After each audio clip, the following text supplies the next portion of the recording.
আসসালামু আলাইকুম দর্শক, চলে আসলাম আর একটি ব্লগ ভিডিও নিয়ে। আজকে ব্লগ ভিডিওটা হতে যাচ্ছে অতি ইন্টারেস্টিং। সেটা হচ্ছে আমাদের গ্রাম্য যেই ছোট সময় জুলাবাতি খেলতো বা এই আর কি কয় জুলাবাতি ছানাবাতালি ওইরকম খেলার একটা ভিডিও নিয়ে চলে আসলাম আপনাদের সামনে। তো চলুন দেরি না করে আজকের ভিডিও সম্পর্কে বলা যাক কথাবার্তা। তো আপনারা দেখতে পারতেছেন যে একজন লোক ভাত বাইরা দিতেছে ফেলেটে বা বাসনে সেটা যে এরকম ভাষায় কয় আর কি সবাই। তা আমরা মনে করেন যে গ্রাম্য ভাষায় বেশিরভাগ কথাবার্তা কইয়া থাই। তো মুক্তার তার নাম, সে একজনের প্লেটটা ঠিক করে ভাত বাইরা দিতেছে। কারণ এই জুলাবাতি খেলার নিয়মগুলো এরকমই হয়, একজনে ভাত বাইরে দিবে, আরেকজনে হয়তো তরকারি গুলা দিবে। তো ঠিক সেভাবেই মুক্তার সবার প্লেটে মানে বাসনে ভাত গুলা দিতেছে। কেউর বাড়ি, কেউর বাসন, কেউর বা বলো আছে লগে। তো সবারই আস্তে ধীরে দিয়ে দিতেছে মুক্তারে। তো যাই হোক, মোটামুটি এই যে খেলাটা না, এটা অনেক ইন্টারেস্টিং। এই যে দেখতে পাচ্ছেন, এটা হচ্ছে ছোট মাছ। এই মাছগুলা কিন্তু আমাদের ছোট ভাই ভাতি যারা মানে নদী থেকে ধরে নিয়ে আসছে। ওই ধরে নিয়ে আসছে, হঠাৎ করে কইতেছে যে তারা ছানাবাতালি বা জুলাবাতি খেলবো। তা আমি প্রস্তুত ছিলাম না, তারপরও আমি যেহেতু তাদের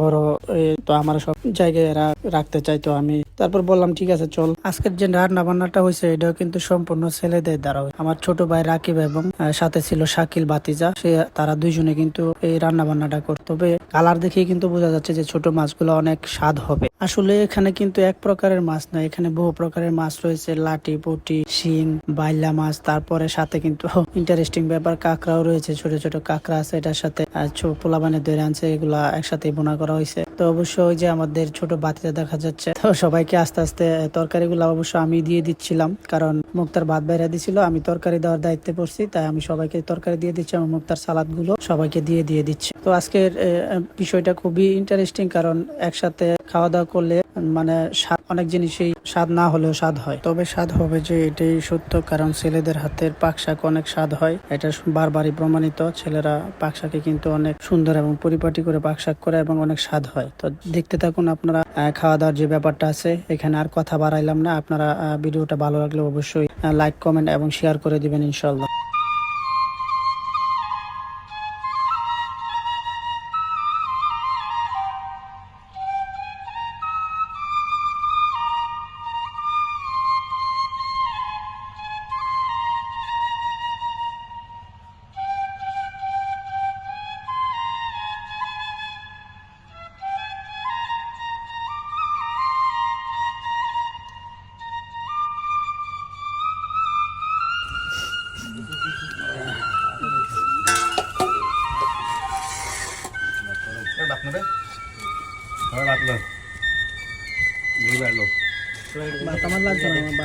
সবশেষে কিন্তু অবশ্যই একটা ঠান্ডার ব্যবস্থা রয়েছে। তো মজু আনা হয়েছে, মজু সবাই খাওয়া দাওয়ার পরে মনির একটু বাড়ায় দেওয়া হয়েছে, কারণ মনির ছোট ভাই এরপরে একটু বেশি খাবে বলছে, যার কারণে আমরা মনির একটু বাড়ায় টাড়ায় দিছি। তো মুক্তারাই দিছে সবাইরা। এখানে কিন্তু কেরসা কুরসা বহুতই ছিল। তো আপনারা দেখতে থাকুন, ভালো লাগলে ভিডিওটা অবশ্যই শেয়ার করে দিবেন।